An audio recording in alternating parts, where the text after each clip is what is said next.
Guys, welcome back to Untitled. I'm Jenny Sharp with National Title Group. Today, we have a fan favorite, back by popular demand. I like the way that sounds. He's doing the kisses. I'm not sure why. But it's Ryan Picou, ladies and gentlemen. Yeah. No, I'm glad to be back. Glad to be back. Good. We had so much fun. And It was so fun. I've done a lot of podcasts, but that one was the most fun. You're just buttering me up now. We were just like talking. It was just like two friends talking. Yeah. So we were reminiscing a lot, you know. We were. Shout out Kelly Foster. She was. Shout out the Cowboys Gala that you left me at. Or I left you. Still up for debate. We'll never get to the bottom of that. Well, okay, listen. I have you back, because people wanted you back. Let's just get that out there. Awesome. Yeah. Thank you for making my podcast popular from that one episode. And B, we have a major update in your life. So last episode, we talked about you thinking about going to Nashville for a month, maybe getting an Airbnb, working remotely, just trying to get out of Dallas, seeing a different scene. Yeah. Tell us what happened. Yeah, we were conflicted. Like not only, I think a lot of the people close to me were conflicted, but I was. I know no one wanted you to leave. I was somewhat conflicted, but I made the move. I made the jump. You did. I did. So I got an Airbnb there. Okay. And people were great. Like people were like, I had, guy friends, family members there. Hey, come do this with us. So feel free to stop by. So you already knew a lot of people there. A couple, not a lot, but a couple. Theo? Did you see Theo? I did not see Theo. We did not connect. Okay. I got to hit him. Well, this podcast is over. That's all I wanted to know. Yeah. I don't think I have his updated phone number. Okay. So it could be a friendship that's gone in the wind. But, it's similar to Dallas. There's a lot of young professionals in a concentrated area. People were really good to me. And I had some friends, guys and girls say, hey, I'd like to introduce you to this girl. I'd like to, set you up with organically with this girl. meeting. That's ideal. But, at the end of the day, can I tell a quick story? It's kind of quick. Okay. Tell it all. So I went to Nashville last July. Okay. With a buddy of mine, Alex. And we decided to go last minute. It was just kind of out of nowhere. Okay.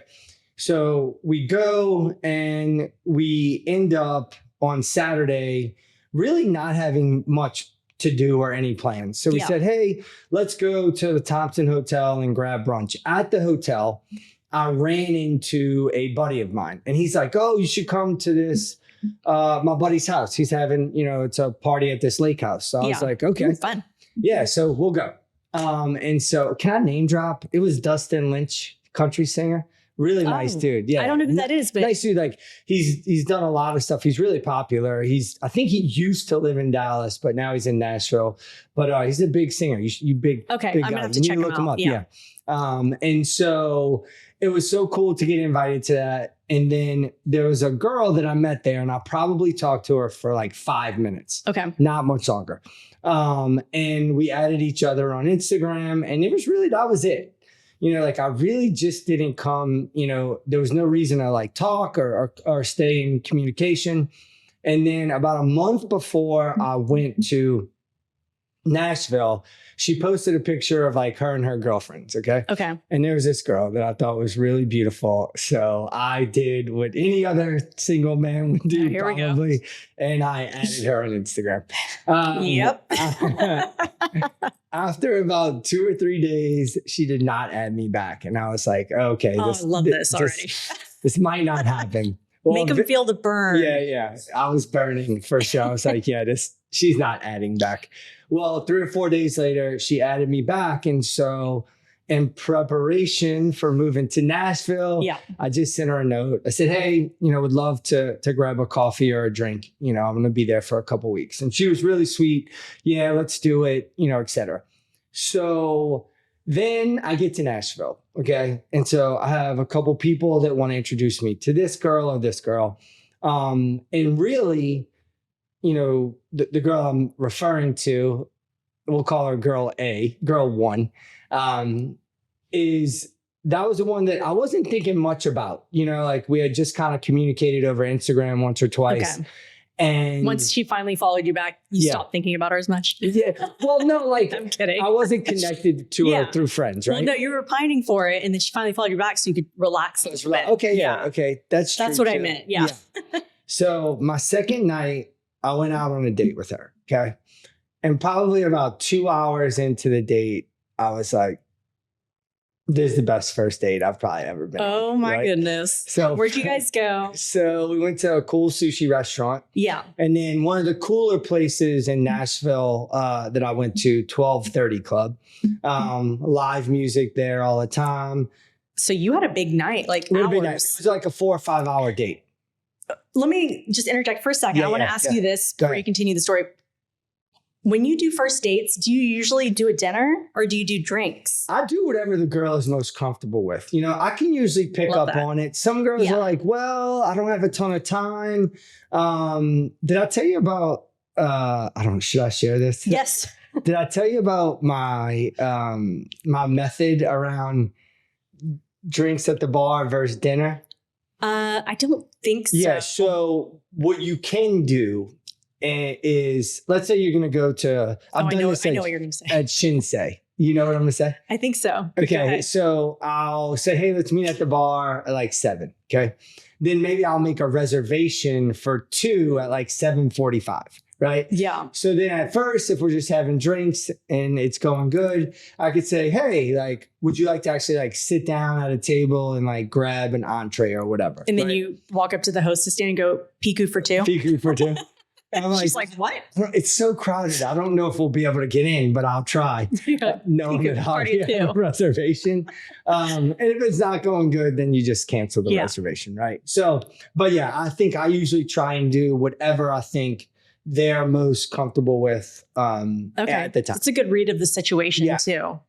So we go out to dinner and then we decide to go have a couple, drinks after. And so then, the next day I wake up and I'm like, okay, like don't pull a Picou and just like the first girl. What is pulling a Picou? Yeah, like a girl and not talk to anybody else. Put all your eggs in one basket. Yeah, put all my eggs in one basket. Picou. That's coming from, friends and family members. Yeah. And so then, I kind of navigated the city for a day or two. With my buddies there. And then I realized, like, what am I doing? Like, I had the most fun when I was with her. So I asked her out again, canceled the rest of my dates, really didn't look back. And I don't know if I should say this. We haven't had like the specific talk. Oh. But so I would say like I'm a taken man. Like I'm off the market, Do you call her your girlfriend? So I haven't yet. Has she called you her boyfriend? No. Okay. And I think this is something that people talk about or struggle with at times. Like, when do I have that talk? Do I need to have that talk? It's nerve-wracking. It's a little nerve-wracking. To say the least. Yeah. Yeah. And I see people on both sides of the fence. Like, one, let's be transparent. Let's get the clarity out there. What are we? I've seen other people, and I would say this is sort of where I'm at right now.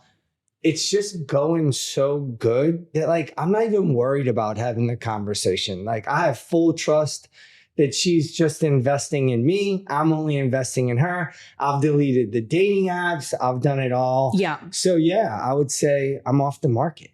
That is so exciting. And full disclosure, I am not hearing this for the first time. Yeah. So I did ask to see a picture, multiple pictures before we started this episode. She's gorgeous.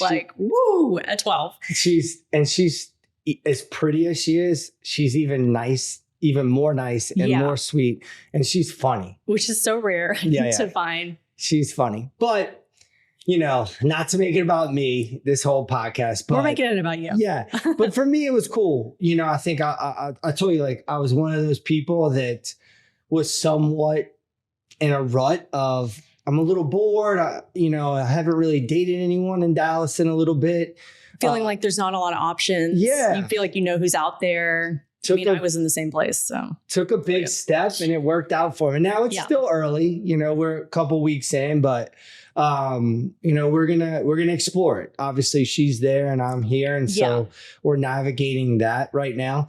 This episode probably won't air by this weekend, but she's coming here Friday. So this is her first trip to Dallas. Ever. Yeah. Her mom went to SMU, but she's never been to Dallas. Oh, okay. So she has somewhat Dallas ties. Somewhat. Okay. This is very exciting. Yeah, I'm excited. What do you have planned? Is she just coming for the weekend? Just a weekend. Okay. Just a weekend.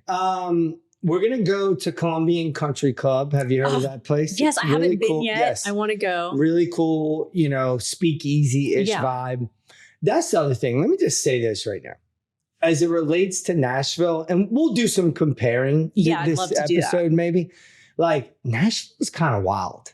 Like the party scene? Yeah. Really? They don't have like a ton of like lounges or speakeasies. Like and let me just say this too. Like, I was only there 25 days, 27 days, something. That's enough time to acclimate. But there wasn't a lot of like Honor Bar or Colombian Country Club or, Sister, all those cool restaurants that are also, very vibey, I'm also thinking, and I know nothing about Nashville except what I've heard in pictures because I've never been. The way you're describing it, I'm almost thinking it as, was this like Dallas in 2008, 2009, where it's just the Colombian Country Club type places weren't there yet, but it was still small enough? Maybe, but everybody goes to Broadway. Okay. And let me just tell you about Broadway. So that's a street? Broadway's a street. Okay. It's their big street where all their bars and restaurants are. So I thought Bourbon Street, I'm from New Orleans. I thought Beale Street, those places are like ton of bars on one street. Most of the bars are like one story. The bars on Broadway are 4 stories. Okay. What? 4 stories. And every floor that you go to, I love that, is more people. Hundreds and thousands of people. And it's a lot. And it's all a younger crowd? No. I mean, it's all even over. The folks, more mature and young professionals, they were all going to Broadway too. Like, I wasn't there long enough, but I didn't, my impression of Nashville is a little more party scene. I didn't know that. I mean, I know people go there now for bachelor and bachelorette parties. Yeah. There's people on like those bikes where they, by the way, why would you ever do that? Like one of those bikes you pedal while you drink. Is that what it's called? No, it's like 8 of you. You're like the one they have in Uptown. Yeah. Like, why would you do that? Like, I don't want to drink and like bike for 2 hours. Yeah, it's not fun. So anyway, so she's coming here. We got some stuff planned. We're going to try and do some more normal stuff. White Rock Lake. Yeah. Church on Sunday. So yeah, I'm excited to have her here. And it worked out. Took a big step. It worked out. And listen, I'm very hopeful and I like her a lot. So that's cool that it'll keep progressing. But, even if it wouldn't have, it was just nice to get a little bit of a break. And it definitely made me appreciate Dallas in some ways that I thought were important. Yeah. But yeah, I'm a taken man off the market. Oh my God. You guys, you heard it here first. I'm glad I can bring this news to the world. I'm sure first. There's like a half a person upset about it. Total. I think there's going to be according to my DMs from the last episode, it's going to be a little more than a half a person, but you're flattering. And when you came in for the Challenger program, lots of people texting me during that training. I appreciate it. Is he single? I'll take it.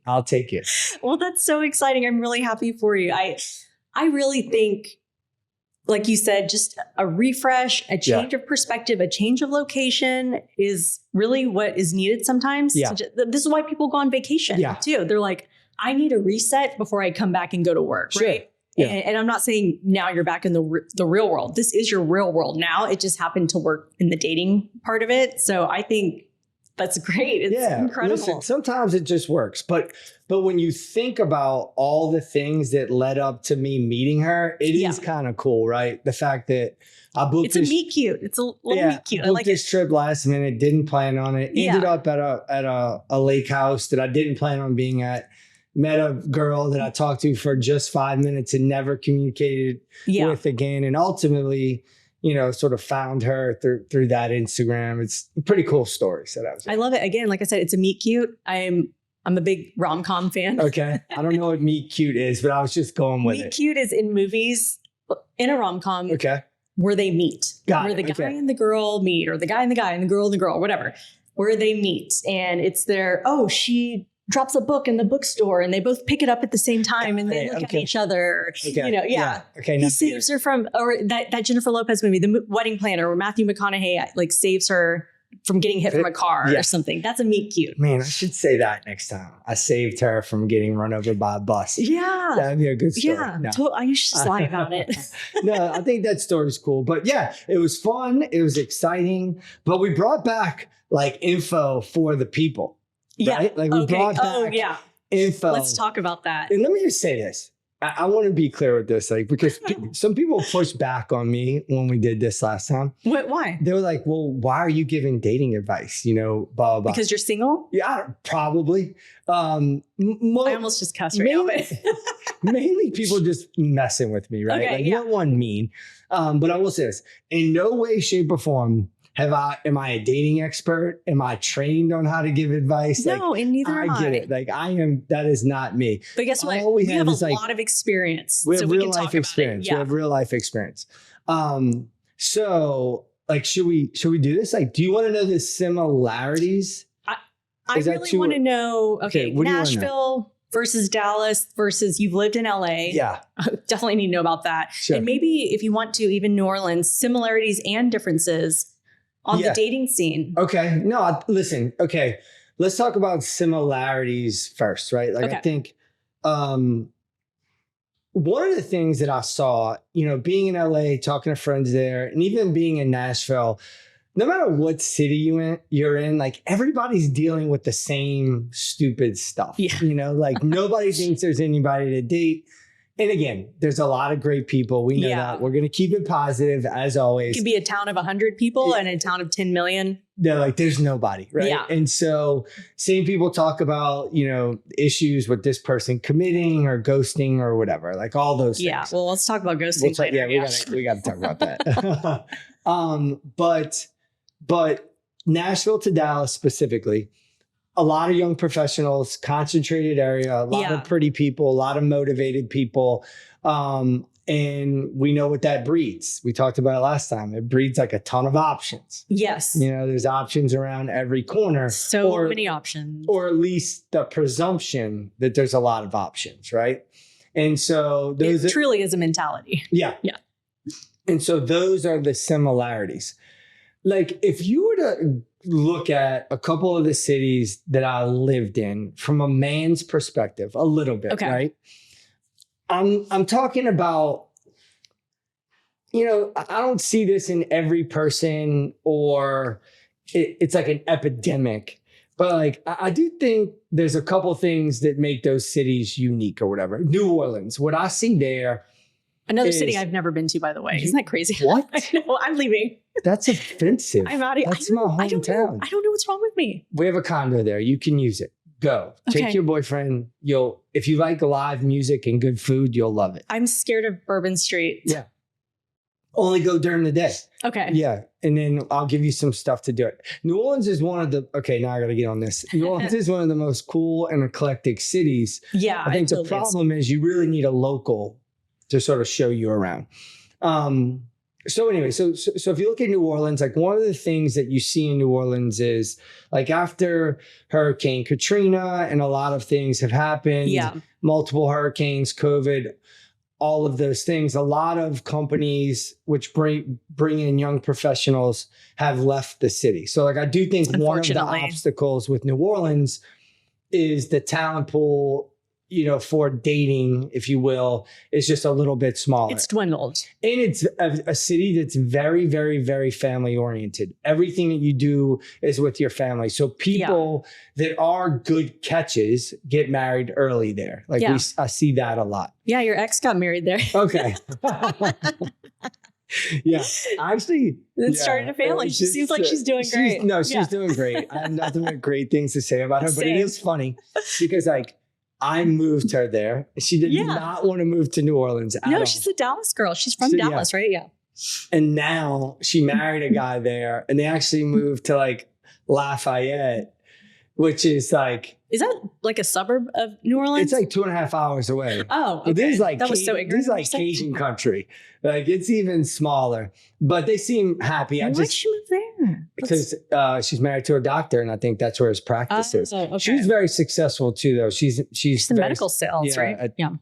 We maybe shouldn't say the Something company, like but anyway, I do think it's funny that she is now locked in. Her you said it's family oriented. Yeah, she's got her cute little family there. Yeah. She has you to thank. Yeah, you're welcome. Thank you. Yeah, she's definitely going to send me a very mean DM for saying that. I'm kidding. She'll be great. So that's New Orleans. One of the things that I think is present in Dallas, I'm probably going to get some hate for this. Oh my God, say it. But I do hear people talk more about money than they do in other cities. Like I agree. And I have heard this from my guy friends that on a first date, I don't even know the percentage. I would say that probably more than half the women that they've gone out with on a first date will be like, how much money do you make? The audacity to ask how much money you make. What kind of car do you drive? Yes. And it's okay to ask what you do for a living. Sure. But there's a way to say it, right? Yeah. I think they try and do it in roundabout ways at times, but it comes back to money. And we know how it is. I know some really great people here, but I do see people get caught up in the scene of bottle service or live in Highland Park or always out or like have the nicest things. Yeah. Always wearing designer on you. Yeah. Nicest cars. I remember like living at an apartment complex and seeing like Bentleys and, like you're renting. But I do think like one of the things, I do think there are girls that date in the city, and money is maybe one of the driving forces on why they would date somebody. I agree. I'm not trying to blanket everybody here.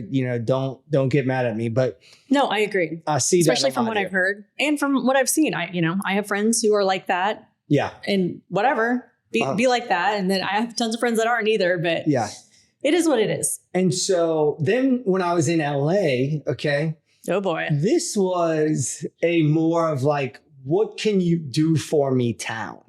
Like it wasn't necessarily money. Oh, in terms of like, can you get me a job as an actor? Can you? Yeah, like, and I think that bleeds or blends into dating. It's kind of like, well, that's rough. What can you do for me? Like, and I think I saw that present, navigating, dating some people.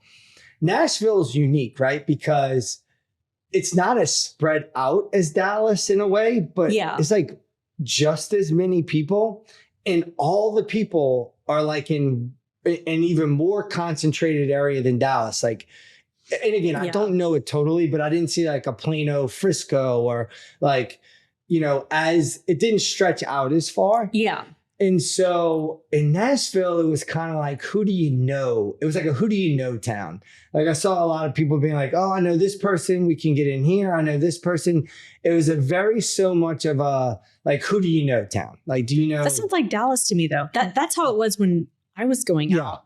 Well, again, similarities. Yeah. But I think when you think about Dallas, it's a little more, attached to money than I think maybe Nashville is. Nashville is a little more chill, laid back. I want to go now. Yeah, you have to go. Yeah. It's a great city. I feel like the one thing I don't want to come across in this is that Nashville was negative at all. Like it doesn't sound like you had any negative. Great. Yeah. I love it. It's so fun, so cool. Like we even one day took like a 2-hour drive out to like a waterfall. So you can like hike and like end up at these waterfalls. There's cool stuff like that there. So like nothing but love for Nashville. But I think like when you think about Nashville, a lot of the dates and stuff were like ending up more in like party places. Like there was like less like, like I said, speakeasies and lounge type places. And I think like great dinner spots. But after that, you were kind of like going to Broadway, which is like where the party is, Okay. That's interesting. I mean, That wouldn't be my vibe at all. Yeah. I know. I'm don't know how to interested say to it, but I'm have boring. her So. here this week to see What? like how she views Dallas. You know, I want all the updates. Yeah, I want to know what she mom thinks. went to SMU.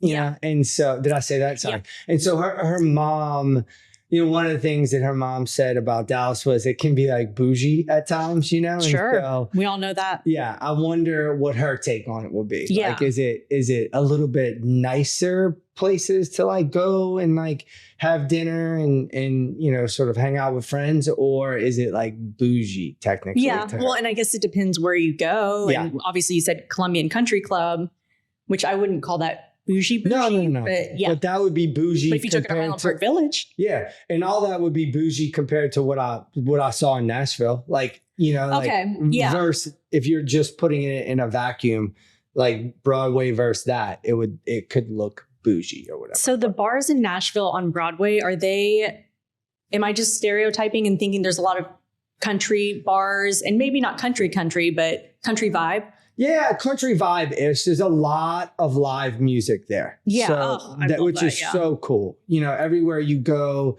there's people playing live music and, small bars, big bars. Yeah. You go one of those 4-story bars on the first floor too. You might have somebody on acoustic, on another floor, a full band. On the roof, you might have a DJ. It's bananas. Like I remember being like, whoa, the first floor is so crowded. Let's go to the second floor. Hundreds of people. Oh, we should probably go to the third floor. More room for us to stand. Even more. Thousands of people. The roof. I'm like, where did all these people come from? But is it like that every night? Yeah. Oh yeah. My Airbnb was 4 or 5 blocks off Broadway, which was a bad decision. But good or bad, depending on what we're talking about, who you're asking. What lifestyle you're in. But, like 11 a.m. on a Friday, there's like bachelorette parties in those big party buses, like starting the weekend. Yeah. Like it's that's exciting. Yeah. But there's great areas too. Like there's, Germantown or 12 South or an area called the Nations. And those are more like 12 South, great, like more like Knox Henderson, walkable, and those things. That sounds nice. Really cool. But yeah, I think Nashville people would tell you the same stuff that Dallas people. Our town's smaller than you think it sucks. I want to get out. Everybody knows each other. Like none of the guys want to grow up, none of the girls want to settle down, like the same stuff. So for Dallas folks, just know the grass isn't always greener. Jeez, it really is just a common theme across all cities. We all have the same complaints. And have you been to Charleston before? Beautiful town. New Orleans. The nightlife and everything sounds similar to Nashville. Yeah, I went for a bachelor party 12 years ago or something crazy. So I don't know too much about it, but yeah, people are flocking to Nashville just like Dallas. The real estate there is crazy. Oh, I mean, it's booming. Of course, I had to like peek and just see, just dip your see. toe in the water. Yeah, just see. What'd you see? This one might be worth chasing, so we'll see. But a shack is $1 million in Nashville. Like a shack. Depending on where it is, I guess. Yeah, but I don't think it stretches out as far. I'm acting what like do you mean I'm a shack? Nashville you mean like expert. how a house in East Dallas, like in Lakewood, could be $1 million, and it's no, like the one smaller square footage. footage. The one difference I think is that the houses in Dallas are newer and nicer. Like they're Knox Henderson, which is 12 South. I just looked at real estate there, like a 2-bedroom, 1-bath house, like right there off the main road, was like $900,000. And it probably needed $200,000 worth of updates. I didn't realize it was so expensive. Crazy. I mean, I know that the real estate values have gone up there because people are really starting to move there. It's more of a tourist destination than it ever was, but I had no idea. Yeah.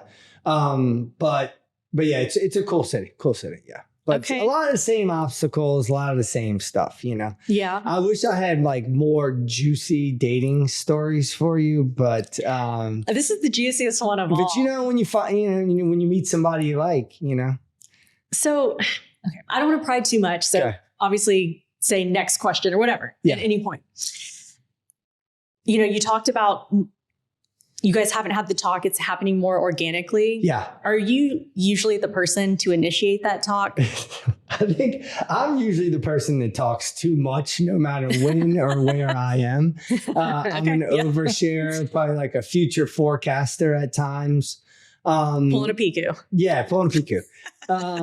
So, like, I don't know. I think like one of the things that came out in our last conversation, or even as we talked about like what we would talk about today, to use these blanket statements that like you should do this or you shouldn't do that, like really at the end of the day, it should be like what works for you and her. I 100% agree. And that's kind of where I think I've grown as like a boyfriend, is like I used to have my way, and there was a little like sacrifice or a little formation to what they wanted to do. But now, like, look, if you want to talk about like if we're exclusive or what we are, great, let's talk about it. Also, if you don't, like, I'm secure enough in knowing that you're putting the right amount of energy and effort into us. I'm not going to hammer you for, are we boyfriend and girlfriend? I think it just comes down to what are your expectations for it? How fast did you have it with your boyfriend? Oh, okay. So this is actually like interesting. All right. Everyone, put down what you're doing. No, I'm kidding. I think it's very interesting what you're saying because of my story, which is we never had the talk. Never. Yeah. Never. And listen, I actually really wanted it just for my own comfort to know, like, for sure he's not talking to other women and that we can lay that to rest and move on with a new chapter of our relationship. But I also didn't really need it. Yeah. Obviously, we live together now, so we are definitely exclusive. Well, I guess I have his location. we know exactly where his ass is. And I want to tell you why I have his location is because one day he left his phone on top of his car, and we were in the parking garage and drove off. Uh-huh. And then the phone fell off the car, and his mom calls me panicking and says, I just got an SOS emergency that Joseph has been in a wreck. Because she was on his emergency contacts. Okay, that's crazy. And then he had like one or two other people on there, and I was not one of them at that point. But obviously, I was in the car with them. It didn't matter. And they were calling him, calling me, asking if he's okay. Is he in the hospital? I saw he got in a wreck. He got in a car crash because it was crash detected from the impact of the phone hitting the ground. Let me just tell you, keep going. Yeah. These phones are crazy these days. I'm going to tell you something else soon. Oh, so back to, we never talked about it. I want to say maybe about 8 months in. Yeah. It was like, I think we started dating in like November maybe. And then by June I think I said the word boyfriend. Uh-huh. And I was like, I was talking to all my friends about it. Yeah. I was like, are we going to have this talk? And they're like, Jenny, you just have the talk. And I've never done that before. I've never initiated it, which is weird for me. People might be surprised because I have no problem usually initiating hard conversations. But when it comes to relationships, I really do. I really take a step down. I like the guy to be the alpha. Yeah. And he hadn't. And I think I finally just said it. I was like, my mom wants to know if my boyfriend's coming on vacation with us or something like that. And then that's what happened. I did think about it this weekend, like when I introduced her. Yeah. What should I say? You have to think about this stuff. Yeah, you got to. Because I don't want to offend her in any way. But you're like, hey, this is my friend. If you say friend, she's going straight back to Nashville. Yeah, she's on the first. I'm buying her ticket she's for her. She's on the first ticket back. I think at the end of the day, if you can be less concerned about titles and be more concerned about their behavior, and not just the things that they tell you, but the things that they show you. And when I'm comfortable with what they're showing me and telling me at some level, then I think, okay, I'm in a healthy place. And usually when you're in a healthy place, you don't get into like, well, what are we? It's usually when one person is kind of picking up from the other person that they're not invested at whatever level. I agree. And that's what happened with me. So, we felt that comfort level with each other. Neither of us were seeing another person. Yeah. It just kind of happens. And let me just say this. Okay, back to phones. And you can make fun of me for this, but I know that these phones are crazy. Well, they're listening to us right now. They're listening to us. Yeah. I don't think I came back from Nashville and only talked about this girl. Okay. But all my reels that I get to see on Instagram are all like love stories now, like all these really cheesy things. And I'm like, they're listening. They're listening. 100%. And how do they know? I'm not saying the word love or crazy stuff or marriage. Like I'm just saying like, oh, I met this great person and she's great. They're listening to your relationship unfold. Yeah. They listen to your podcast, the first one. They're like, we know it. And then they're sitting. They're just listening to your phone conversations with her. It's crazy. They know what's going on. Yeah, they know what's up. They're watching you. Yeah, they know. Have you guys talked long term, like, let's say it's a year on down the road. Have you done that scenario yet? And we want to move in together and this is serious. And, we're talking, we might get married one day. Who's moving where? Who's moving where? I think we've talked about it at a healthy level of like, hey, neither one of us is totally interested in doing long distance for an extended period of time. No, it's awful. Yeah, it's awful. So I think that there's probably an assumption at some level that if this were to keep progressing, like I would be spending I think I'm going to be spending more time in Nashville. She has a dog. You would love the dog. By the way. What kind of dog? Let me just tell you this. A Bernedoodle. Oh, so cute. Let me just tell you this.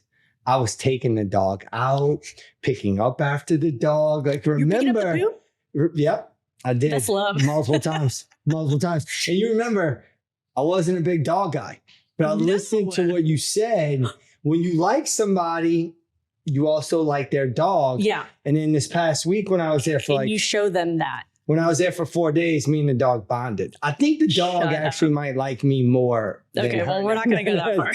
No. So get a little overconfident. Yeah. So she has a dog. It's a little bit harder for her to navigate taking off work because she has a more traditional job.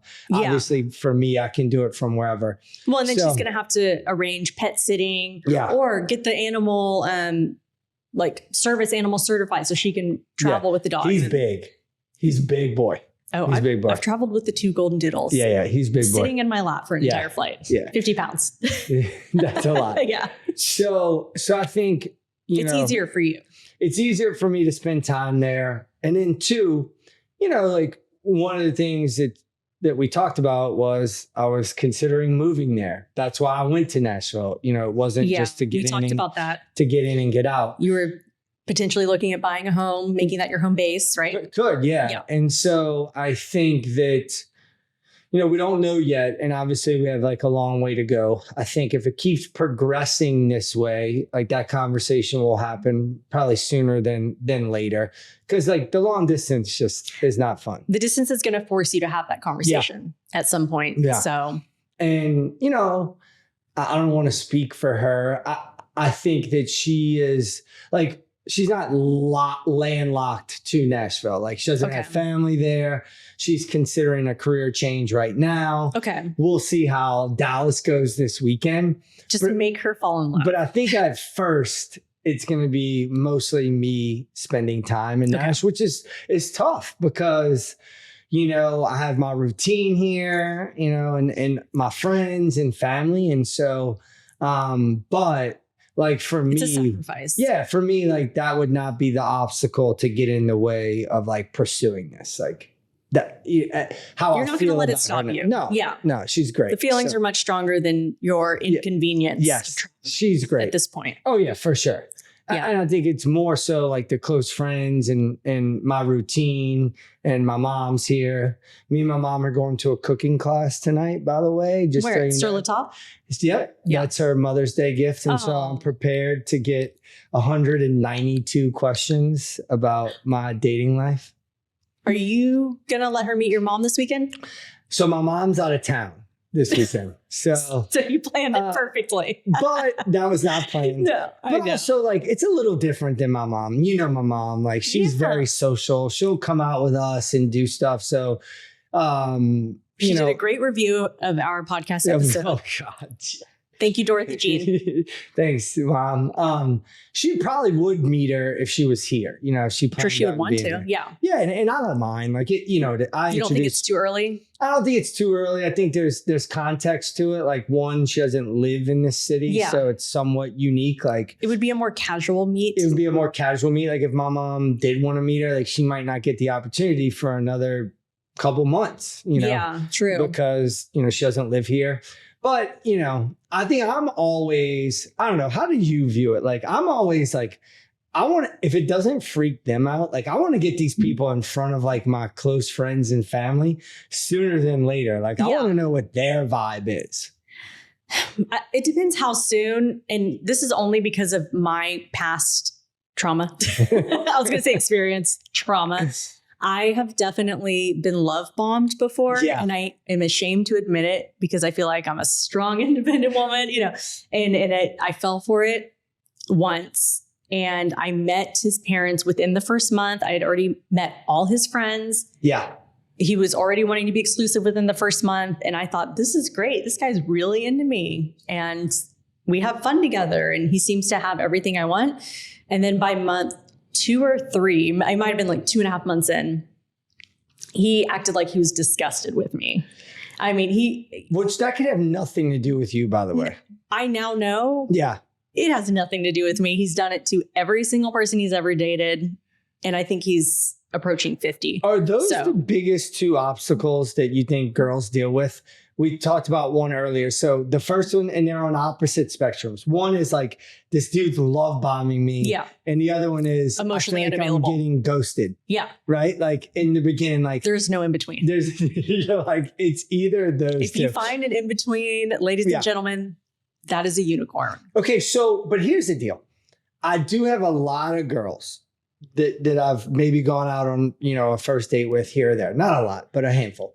Where they talk about, you know, I really like words of affirmation, or I really like to feel comfortable, or in previous relationships, the person didn't, you know, make me feel comfortable or tell me enough how much they appreciated me. And I'm paraphrasing, you know, like I get it. But like, I think if I'm hearing that stuff, like an indicator to me would be like, oh, maybe I'll compliment her more or make her feel more comfortable. She's communicating to you what she wants. But that can be seen as love bombing. Not if she asked for it. If she's telling you. She's not technically asking for it, right? Like, I didn't ask for any of it. How do you identify when somebody's love bombing? So I am not a professional by any means, mental health professional, whatever. We're not here for relationship professional. We're real life experience. From what I understand and what I've experienced, love bombing is someone just laying it on so thick, so quickly that you almost don't even have time to think. Yeah. And they lay on the charm so hard. They say everything right. They do everything right. They're buying you gifts. And even this guy didn't buy me gifts, but this could be construed as buying gifts. It could be, I don't even think he was complimenting me that much. It was just more like, if he's like, you're mine. If these are my parents already. Second date, let's take a trip to Mexico, right? Like just setting these expectations, because really love bombing is not bad in the moment. I think where it becomes bad is when their behavior changes.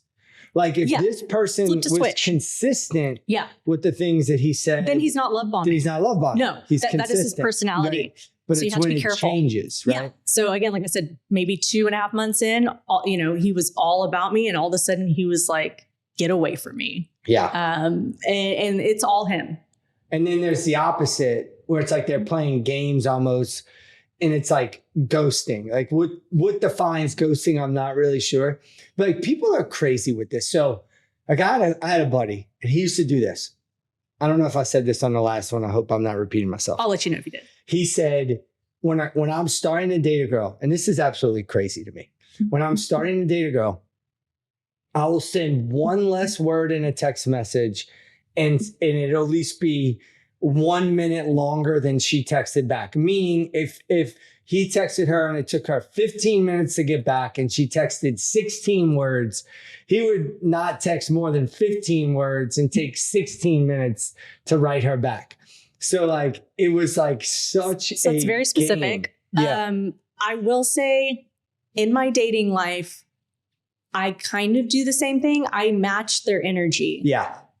Not in that way. I don't take it that far where I'm like putting numbers on it, but I would say, hey, if a guy took 4 hours to respond to me, I'll take about the same amount of time back. Yeah. Because that's the energy he's giving me. I'm not going to respond right away. Yeah. I'm just giving it all up. You know what I mean? So do you know how many times, I had to evolve a little bit. I used to use this statement that if she wanted to text or she wanted to call or she wanted to see me, she would. Right? Because that's how I do it. Like if I want to text, call, or see you, I'm going to do it. Yeah. Right? And so... Not if you're playing gender roles, though. Okay. So that's probably like a deeper conversation. Yeah. But to stay on ghosting, right? Okay. Or forms of ghosting, you know, I actually saw this article about forms of ghosting, which were cool. I may have seen this one. One of the forms of ghosting is like he won't text you back or she won't text you back, but she'll reply to your Instagram story like a heart or like, hey, you look cute or whatever, right? It's like an makes me so angry. Away. But I will say this to just take one step back for a minute. You know, I used to get so offended if a girl didn't get back to me or this or that. And then I started to kind of chill out on it a little bit and maybe give them some more space. And I did see a lot of people who were genuine in the fact that like, no, I've just been really busy the past 3 or 4 days. Like, don't take offense to it. And then we went out again. Well, I do think there's people that are like, nope, it's black and white. Like they didn't text back. They didn't call back. Like ghosting to me is the unicorn of trying to figure out dating. Like I don't even know what to do with it, where to go. There's layers to it. There's context. But it goes back to the point we made earlier, which is like, whatever it is, it has to work for you. Like, you know, like everyone has different triggers and they have their own personal history they bring into it. So everyone has different things that'll piss them off. But you have to be aware of that too. You have to be like, hey, I might be being a little too sensitive to this fact. I need to be a little more patient. Or the tough part is maybe they're just not that into you. Yeah. And, you know, I would say it's probably about 80% black and white. Yeah. Listen, if they want to respond to you, they will. Yeah. And they'll do it in a pretty timely manner. Yeah. If they're, you know, I've talked to a real estate agent. He was telling me he finally went out with this girl and she would take like 2 weeks to respond to him. Yeah. Yeah. And I was like, you better dump her ass now. I was like, never take her out again. Do not spend another dime on her. Yeah, and she's not worth it. Don't even be offended. Maybe you should be, maybe you shouldn't. But she just doesn't want to focus on dating at the very least. You know what I mean? No. Even if she's not playing games, she's not focused on meeting somebody if it takes 2 weeks. No, I have a friend. She's gorgeous. She's single. She's killing it in real estate. Yeah. And she's like, I have 2 of them. They're both like, I just don't even care about dating right now. Yeah. And, you know, and I was like, as long as you're not leading people on, but then you do you. It's also crazy. You know, Jay Shetty. Yeah. Like, so I'm going to butcher this. I know. And I should have watched it again before I left, but I actually saw this like the day after we did the last podcast. Mm-hmm. And he talks about this moment of dating where like they're in direct conflict with each other at some level. And I think it was mostly around this. Like when you start dating somebody, there's the highs and lows. So like, okay, he or she texted me back. What am I going to say? What am I going to say? That's exciting. Send. Then it's like, wait, why haven't they responded? What's going on? What's going on? Oh, they responded. I'm excited, right? Yeah. Like, oh, we go on this date. Like it's fun. But like the next day he still hasn't called or texted me. And it's like this roller coaster, right? And so you're forming a relationship with somebody that like looks like this. And then once you actually get into a relationship, you kind of live right here. Yeah. And so it's like, you're trying to identify if this person that you're doing this and this with can be this person right here. And those are like in direct conflict with each other. And it was just like it was like a funny way, or not a funny way, but just that well. Like, okay, sorry. Yeah. Somebody's probably like, you butchered that, but I did my best. But like, it was like his perspective, and he's great, right? I don't listen to a lot of his stuff. I like him a lot. I should. Yeah.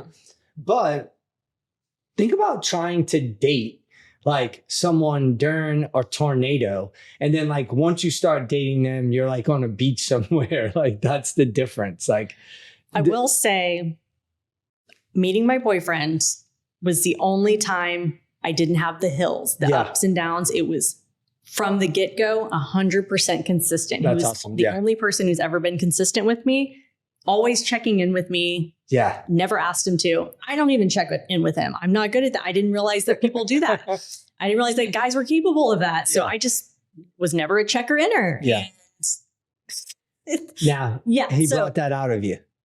Well, I am now because I match energy. So that is obviously important to him. So but he still does it way more than me. I still forget sometimes. Like he called me before this. I hadn't talked to him all day. Yeah. And I forgot. I watch way too much Dateline. Like if you're dating me, I need you to check in to know you're alive because we have our locations turned on. I'm scared that like at any moment you could get kidnapped and I'm on the case.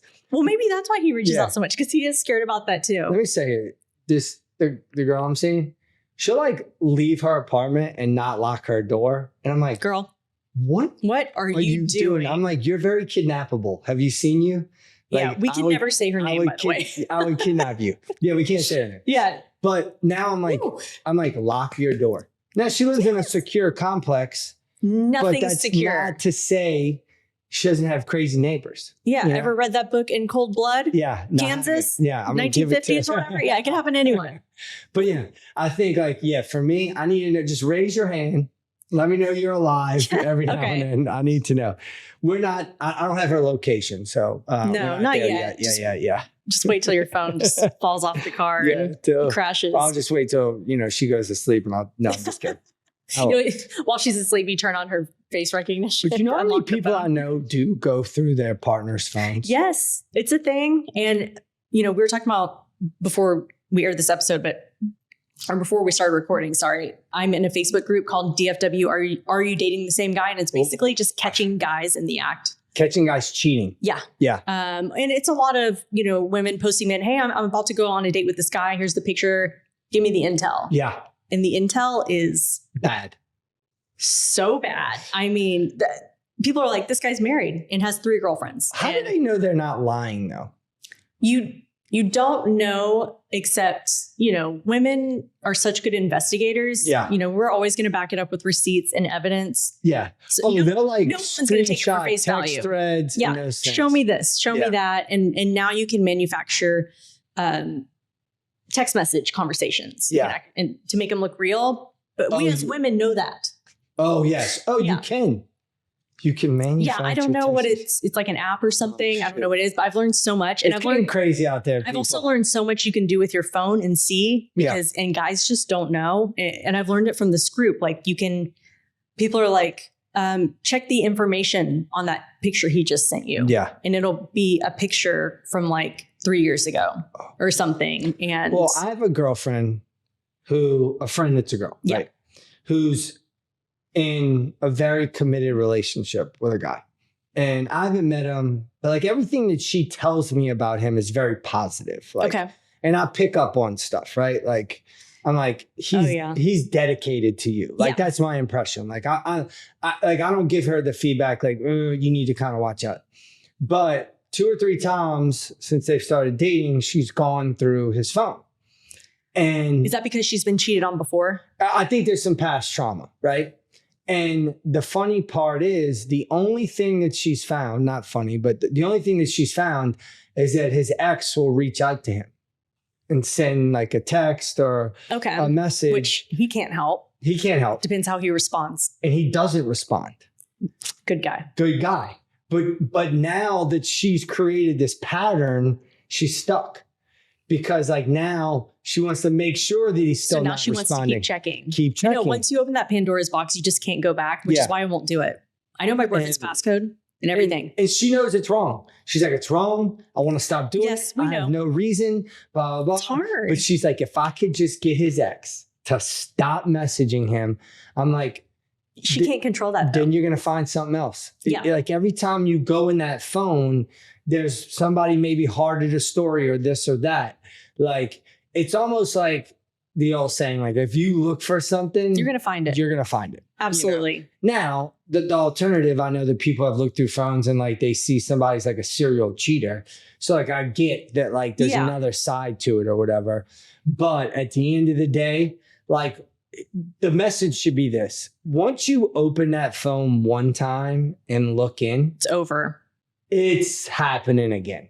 I don't see many people who are like, I'm just going to do it once. It's like crack cocaine, people. It really you is. do it once. It's almost like that dopamine hit listen, I've done it because, and this was when I was about 23. Yeah. So I dated a guy in college and he cheated on me so many times and he was the first guy I ever loved. So that whole toxic thing, right? Yeah. And so I was very distrustful. I ended up dating a guy about a year, whatever, after we broke up. And he was a good guy. I say he's a good guy. He ended up cheating on me. But other than that, but at the time, he was a good guy. And I would go through his phone. Yeah. Well, you every now and then. Can't do it. And one day, are you listening to this? Nate? And one day, he was gone from work. And I went through his closet and stuff and found a box of stuff from his ex. Yeah. And that he had kept, but it meant nothing. Yeah. And, I don't know why he was holding on to it, but I know to a guy, he probably was thinking nothing of it. He needed to throw away at some point. It was stuck in the closet somewhere. He didn't even ever look. And I was like, what is wrong with me? Yeah. And so I did stop eventually, but you're right. Once I started doing it, it's like crack. I could not stop. Yeah. And then he cheated on me. Oh, that's not good. But you could also talk yourself into anything.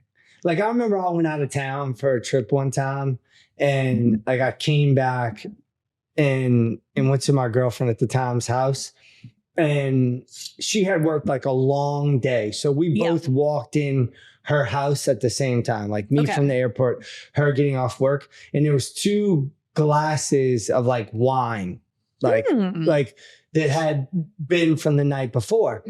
And I had asked her, the night before, I'm like, what are you doing tonight or whatever? And she's like, oh, I'm just going to bed, blah, blah, blah. Well, I knew that one of her neighbors had a crush on her. He had wrote her a note. Blah, blah. You wrote her a note? Wrote her a note. Yeah. What's wrong with notes? I like notes. What do you mean? Hey, slipped it under the door? Yeah, I don't know exactly, but would you like to go out? Check yes or no. I don't know. It was bad. It was bad. Don't do that. Don't do that. Guys. I think you wrote her a note. It was just hey, would love to grab a drink sometime if you want. But for girls, this is y'all. This is why y'all are difficult at times. Girls, some girls are why don't more guys approach me? Some girls are I don't want to be approached all the time. So this guy's you know what? I've met this girl once or twice. Let me do this in a way where it's hey, I won't make her feel awkward. Would you like to grab a drink sometime? I think it could all be. All we want is for you to just be normal. Okay.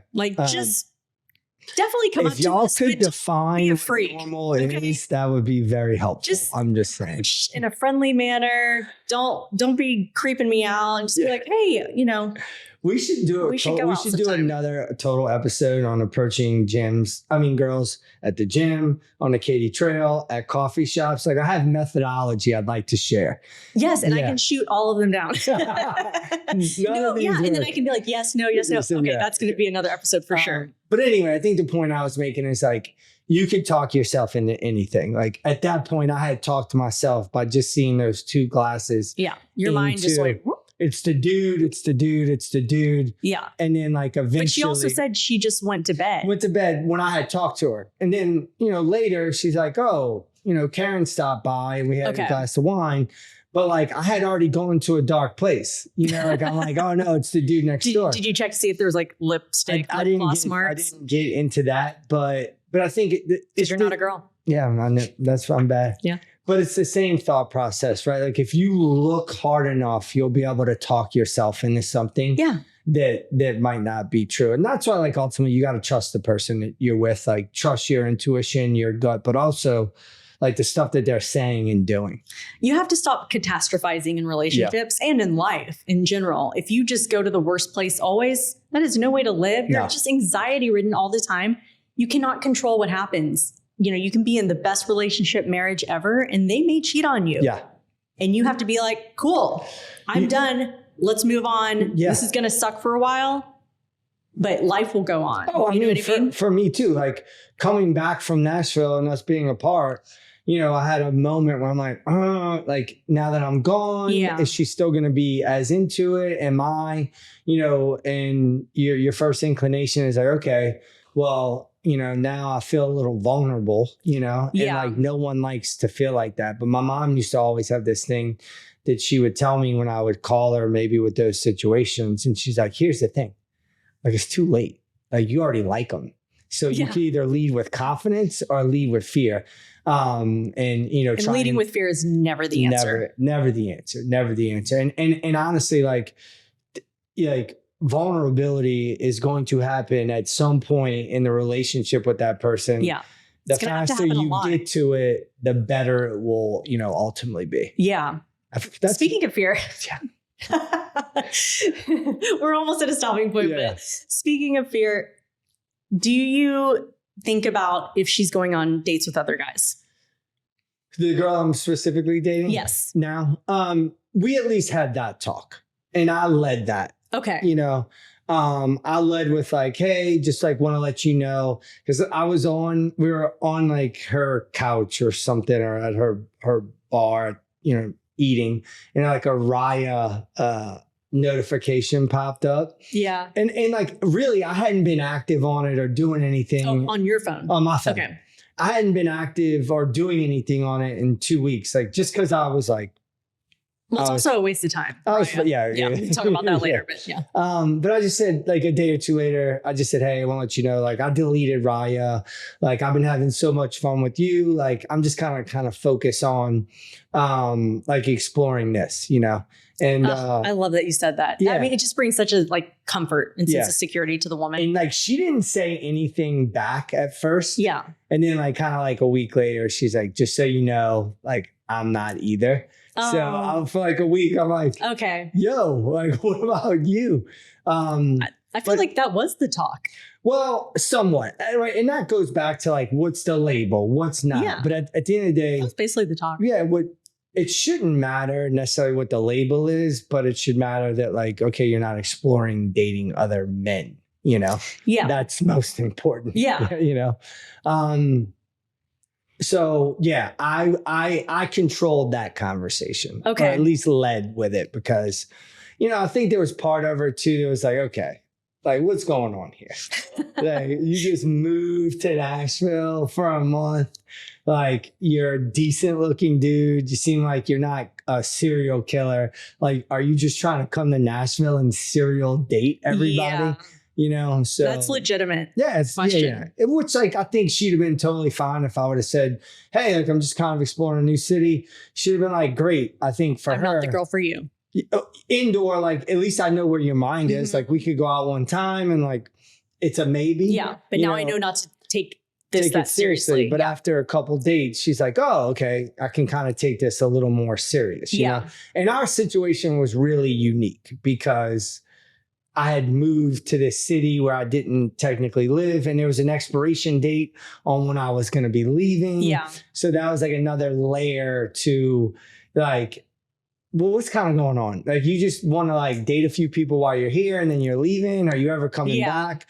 Like, she was secure enough and comfortable enough not to need to have those conversations. But I also didn't get to a point where I felt like she would have to. I just addressed it so she would feel more comfortable. I'm glad that you took control of that and just addressed it immediately. I think that is such a turn on. Like, I think every woman just wants that to happen.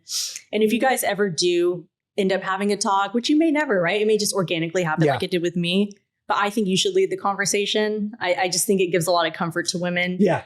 When the guy, again, it's a turn on, when the guy just takes charge of stuff like that. Yeah. I think that's something I'm comfortable doing. And I'm usually pretty good at picking up on sort of those things, like you're I kind of read between the lines because that's what I do for a living a little bit. So I think we both do. What's going on with this person? Body language.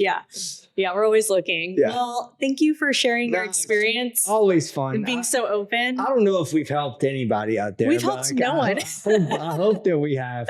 If nothing else, they know that everybody's sort of going through the same things. Yeah, listen, we all have the same problems, whether we're in a relationship or we're not. And the takeaway is just move to another city for a month, and in your second night there, you'll meet somebody. If you need a change, make a literal location change, and it's going to work for you. But maybe a small change. Who knows? But thanks. You're the best. Of course. Thanks, Ryan. We'll have you back. So. Thanks. Bye, guys.